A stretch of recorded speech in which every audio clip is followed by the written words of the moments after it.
All the guys that have really had great success seem to have a few traits that are consistent. The first is they compete like son of a guns, and they're so competitive, they don't want one puck, even in practice, going in the net. And when it does go in the net, they can't get it out of the net fast enough. Second, I think they love to play, and you have to throw these guys off the ice sometimes, literally, because they love to play and they love to compete. Nothing is a chore, everything is a challenge.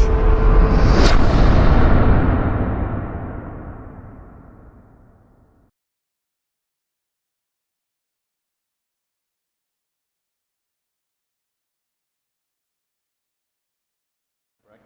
7 years with the Sabres, Okay. 16 years with the Nashville Predators, and I'm now starting my 4th season with the Washington Capitals. You can hear from my voice, it's goalie camp season, Right. and my voice is pretty much gone. I really enjoy it. I think we do really good work. I think we give kids something that they can't get anyplace else. I think we teach life lessons as well as goaltending, and I'm really proud of the work that we all do and the good that we do and the positive impact we have on so many.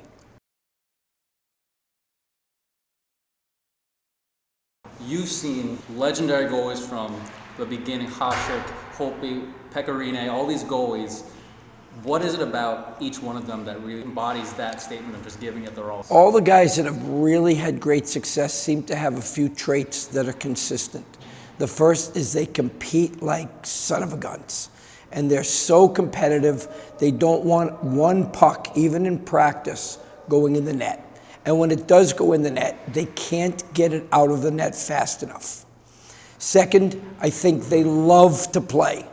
And you have to throw these guys off the ice sometimes, literally, because they love to play and they love to compete. Nothing is a chore, everything is a challenge. And they embrace those challenges. And I think those two traits primarily are just key things for them having success. And then the really special ones have this inane goalie sense, this goalie knowledge, this inbred special sixth sense that they know what's going to happen next, how it's going to happen, and they seem to be able to rise to those occasions. One of my first vivid memories, I'll say two, because there's two that, and they're tied together. When I was young and we were living in the Bronx, New York, before we moved to Jersey, so it was before I was 7. We used to have an early dinner every Sunday, and every Sunday afternoon my dad would leave with his buddies, and they'd go to Madison Square Garden, the old one. See, the one we play in now is actually the new one, which opened in 1967, but renovated many times.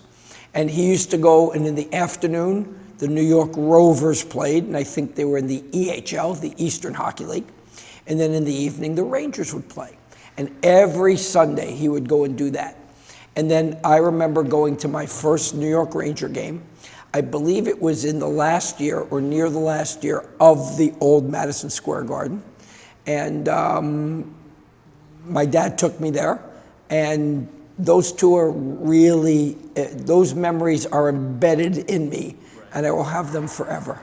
But my dad was a roller hockey player, and I still have some medals from the 50s that when they had roller hockey tournaments in New York City, he played. And I know the goalie you looked up to at the time was Eddie Jockman, famous Ranger goalie. Did you ever get to meet him? I have met. I've met Ed Jockman a couple of times, and he was my idol because as a New York Ranger fan growing up, and I can't, I'm admitting that now. I probably should not admit that, but I grew up a Ranger fan. Jockman was the goalie. He became the #1 goalie who came up from Providence in the American League in, I think, 1966, and was the #1 goalie for almost 10 years before getting traded to Detroit. And he was just the guy I looked up to, You know, I think everybody that plays this game looks up to somebody as they're growing up. You know, a lot of people in the New York metropolitan area, New Jersey, where I was largely raised after age 7, it was Marty Brodeur. You know, and so now it's Henrik Lundqvist. And so it varies, but I think everybody needs a role model of some sort. How do you feel about just what you've been able to accomplish as far as your body of work with the whole Obviously, I pinch myself every day to believe that this really happened. You know, I always joke there's not much room for a 5'4" Jewish goalie from New York City to play. And for me, I'm an outsider of sorts in that I got to do what I'm doing, not the normal path. So I'm really proud of the accomplishments, the goalies, all the goalies, not just the guys that had great success and won millions of dollars or earned millions of dollars, but guys that, you know, you went to camp. I'm proud of you. There's a lot of young men that have worked for me in camp, worked for me at Miami University, have participated in one manner or another, again, along with the goalies. If you think about it, as a goalie, a successful goalie, you have a burning desire to make a positive difference in the game every night. You want to be one of the reasons your team wins. You want to be one of the stars of the game. You have a burning desire to be the best you can be and to be a difference maker tonight. Well, as a coach, it's the same thing. As a goalie coach especially, you have a burning desire to make a positive difference in the life of those you influence, whether it's you in goalie camp or whether it's Braden Holtby or Pekka Rinne or Dominik Hasek on the ice. That's my mission, is to make a positive difference in their lives. Talk about a little bit now how you started. Like, I know, I can't imagine that goalie coach on the list of those things that they recommend you go to college for or anything like that. Well, I think when I look back on it, once again, while I was a competitive, successful playing goalie, and everybody's got the goal of playing in college hockey and being in the NHL and all that, I realized early enough that, again, at 5'4" tall, I wasn't going to have those kinds of opportunities.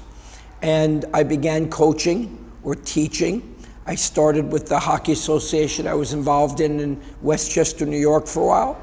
I worked for a group in Canada by the name of Can-Am Hockey School, which I learned an absolute ton and had some role models there and people that are still friends today. That I started as a counselor at age 15. And a lot of people influenced me a great deal because being in Guelph, Ontario with true hockey people was nothing like being in Dumont, New Jersey with make-believe hockey people. And that had a huge impact on my life. And so I just followed the dream. And I was blessed. I could see things that maybe others couldn't see. There wasn't a lot of goalie coaching competition. It was old goalies that played. There wasn't a lot of order in the position. And I was blessed. I was able to find a way to put order to the position. And the position in the sport was ripe for somebody in that role to do stuff. And I was lucky enough. There's a number of other guys that have had similar kinds of careers, the Francois Lairs of the world. And it then ended up getting its own legs, and it ran by itself, and it was pretty cool to know that having not been in the inner circle of the NHL as a player, to have gotten there in a manner in which I did, which is not normal, I'm really proud of.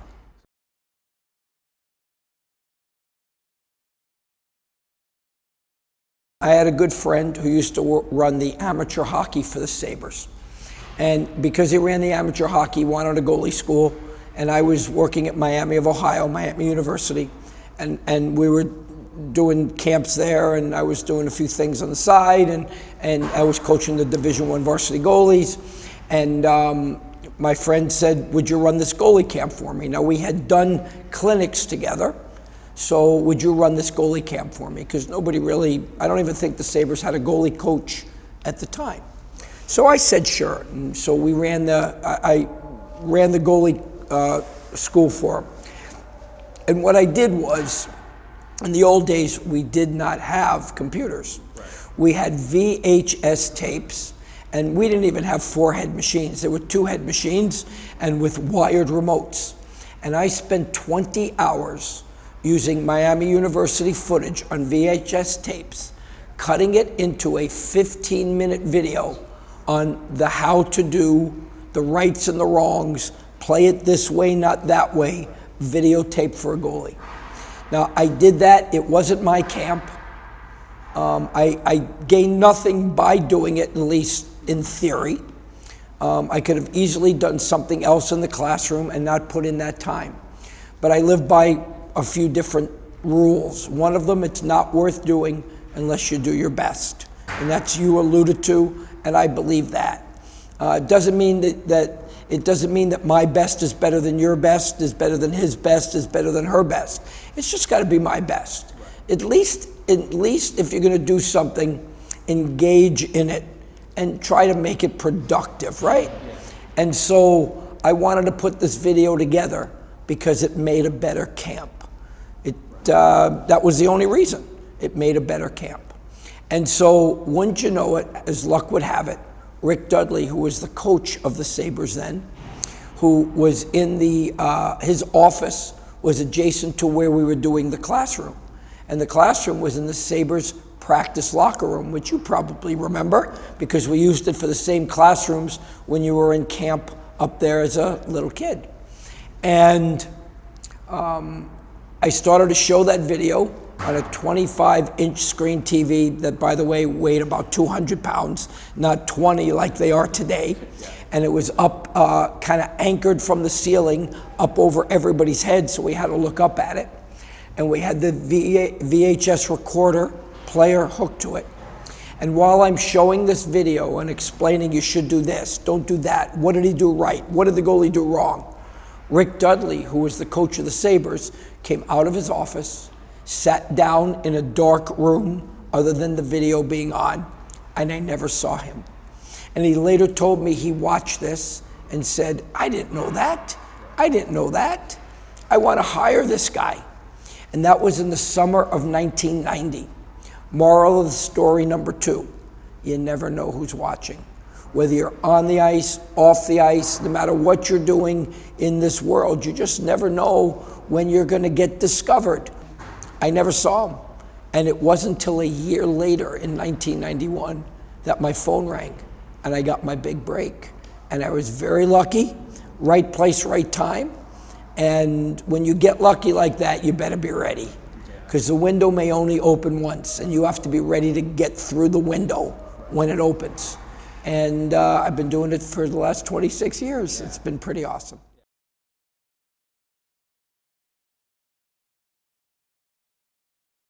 My general manager, no general manager I ever worked for, would like to hear that I don't measure success by winning and losing, because they do, and that's all they do.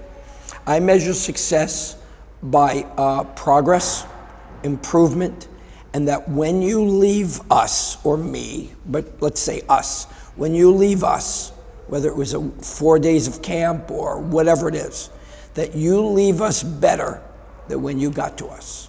If you leave us better than when you got there, as a player, as a person, in your processing of the game, in your recognition of the game, in your work ethic and what's important, in your inspiration, all those things. If you leave better than when you got there, that's success. And you don't have to win a Stanley Cup to have success, though my general manager would differ, because the mission is a little different in the National Hockey League. And I feel the same way with the goalies. We can't score goals. We can maybe steal some games, but we can't score goals. There's a lot of things goalies can't do from their little blue goalie crease. So you worry about what you can control, and you just try to be the best you can be. And again, the things you can't control might affect the scoreboard.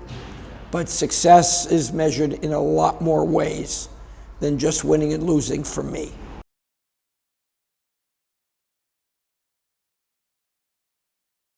I've been blessed, I've been very lucky. We all have personal challenges. Everybody's got a demon or two, and you have to be able to fight through those demons.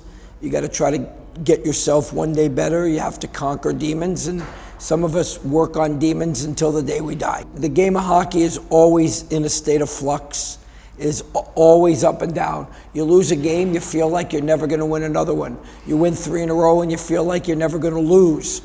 And so one of the things that I've always tried to do, and it's not easy, is to be very even keel.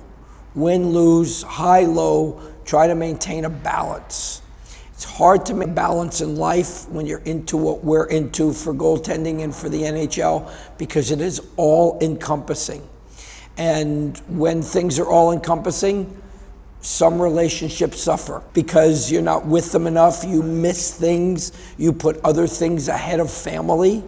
Those things are tough, and you have to battle through some of that because they are emotional and it turns your world upside down. Parents pass away, grandparents pass away. That's life. It doesn't matter whether you're a goalie coach or you run a food truck. That is going to happen to everybody, and we all have to find ways to deal with those issues and be able to manage that. That's why it's called life, right? I mean, these things are going on all the time, and trying to keep them in balance and try to keep them in perspective aren't always easy, but you have to do it. And sometimes if you want to seek professional help, sports psychologists, regular psychologists, and other people to talk with, there's nothing wrong with that either.